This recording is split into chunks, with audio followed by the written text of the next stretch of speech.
2 million people. That is the estimated total of dead, wounded, and captured produced by a single battle fought over a single city on the western bank of the Volga River between August 1942 and February 1943. No battle in human history, before or since, has produced casualties at that scale in that time frame. But here is what the history books usually miss. Stalingrad was not supposed to be a decisive confrontation.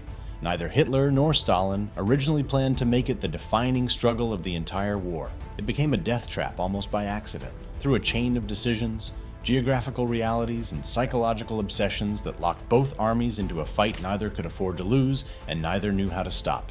Today we are breaking down exactly how that happened, why the city turned into a meat grinder, why the tactics that worked everywhere else on the Eastern Front stopped working inside Stalingrad's ruins, and why by November 1942, both armies were essentially trapped, one by geography, one by ideology, and both by the decisions of two men who had staked their entire reputations on a pile of rubble on the Volga.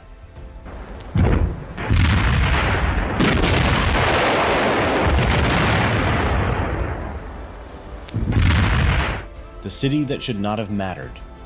To understand how Stalingrad became a trap, you have to understand what Germany was actually trying to do in the summer of 1942.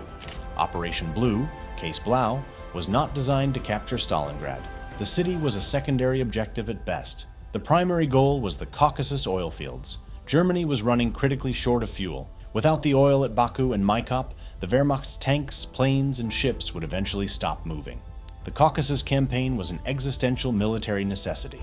Stalingrad sat on the western bank of the Volga, the Soviet Union's primary north-south supply artery. The original plan called for German forces to simply reach the Volga, sever that supply line, and hold a defensive flank while the main effort pushed south into the Caucasus. Take the river, protect the flank, keep moving south. That was the plan.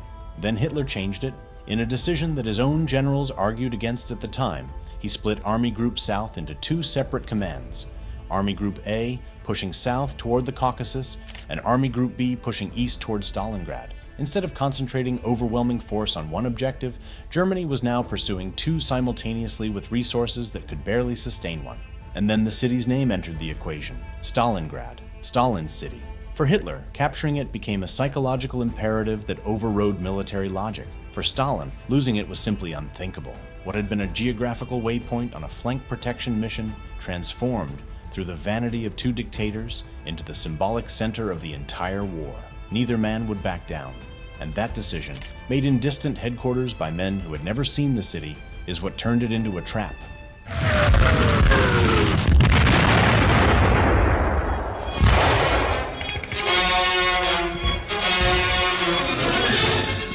Why the city itself was the weapon. Here is something that is genuinely difficult to convey from a map. Stalingrad in 1942 was not a compact medieval city center surrounded by open ground.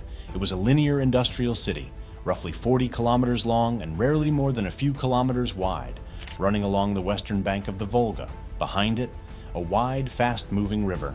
In front of it, the steppe, and through the middle of it, a landscape of massive factory complexes, apartment blocks, railway embankments, sewers, and basements that became the most lethal urban combat environment in history. The Germans had spent 2 years mastering a form of warfare built on speed, coordination, and combined arms. Tanks and infantry working together, air support arriving ahead of advancing columns, rapid encirclement, cutting off defenders before they could react. Blitzkrieg. It had worked in Poland, France, Yugoslavia, and across the vast open spaces of the Soviet Union. Inside Stalingrad, none of it worked. The Luftwaffe's bombers, deployed in August to destroy the city before the ground assault, did something catastrophically counterproductive. They turned a functioning city into a rubble field. And rubble, as the German infantry discovered immediately, is a defender's paradise. Every collapsed building became a fortified position. Every crater became a fighting hole. Every destroyed factory floor became a maze of steel and concrete that tanks could not navigate and aircraft could not accurately bomb. Soviet commander Vasily Chuikov understood this instinctively and built his entire defensive strategy around it. He ordered his troops to close the gap, to stay as physically close to the German front line as possible at all times. If Soviet soldiers were within grenade-throwing distance of German positions, the Luftwaffe could not bomb them without killing their own men. Chuikov called it hugging tactics. The Germans called it Rattenkrieg, rat war.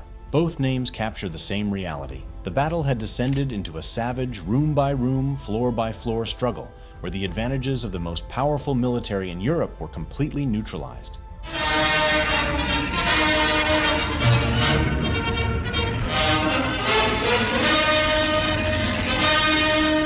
The logistics trap.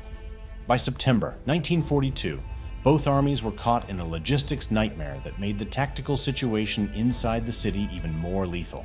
For the Soviets, every bullet, every artillery shell, every reinforcement, and every wounded soldier had to cross the Volga. The Germans controlled the western bank and brought every gun they had to bear on the river crossings. Crossing the Volga at Stalingrad was one of the most dangerous things a Soviet soldier could be ordered to do. Ferries were sunk, barges were destroyed, men drowned in full kit. And yet the crossings continued, night after night, because the alternative was losing the city entirely. For the Germans, the problem was the opposite.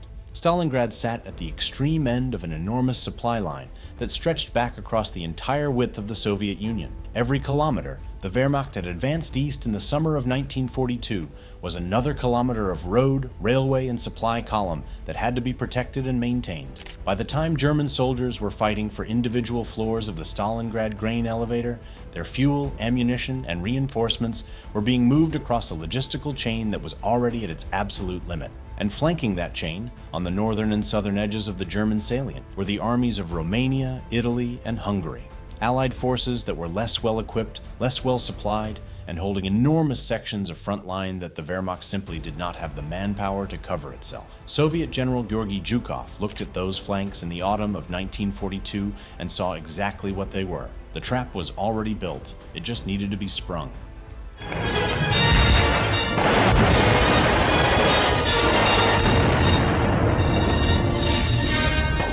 Operation Uranus and the closing of the pocket. On November 19, 1942, over 1 million Soviet troops launched Operation Uranus simultaneously from the north and south of the German salient. Within 4 days, the Romanian flanks had collapsed completely. The two Soviet pincers met at Kalach on November 23rd. 330,000 men of the German 6th Army, the same force that had been grinding through Stalingrad street by street for 3 months, were now encircled in a pocket on the frozen steppe. Hitler immediately forbade any breakout attempt. He declared Stalingrad a fortress to be held at all costs and promised Göring's Luftwaffe could supply the encircled army by air. Göring's promise was operationally impossible from the first day it was made. The 6th Army needed 500 tons of supplies per day to remain combat effective. The Luftwaffe, at its very best, managed around 100 tons. Men began starving and freezing inside the pocket while Berlin issued orders to hold firm. The trap had fully closed. The Germans inside Stalingrad could not break out. Hitler had forbidden it. The Germans outside could not break through. Soviet forces held the perimeter. On February 2, 1943, Field Marshal Friedrich Paulus surrendered the remnants of the 6th Army. 91,000 men went into Soviet captivity. Fewer than 6,000 would ever return to Germany. Stalingrad became a death trap, not because of a single catastrophic decision, but because of the accumulated weight of geography, ideology, logistics, and ego. The city's name made retreat unthinkable for both sides. Its ruins neutralized Germany's greatest military advantages. Its position at the end of an overextended supply line made the encirclement inevitable once the flanks gave way. And two dictators, each convinced that willpower alone could reverse military reality, kept feeding men into the fire long after the outcome was sealed. The Volga still runs past what is now called Volgograd. The river did not care who won. If you found this video informative, make sure to subscribe to this channel for more content. Thank you.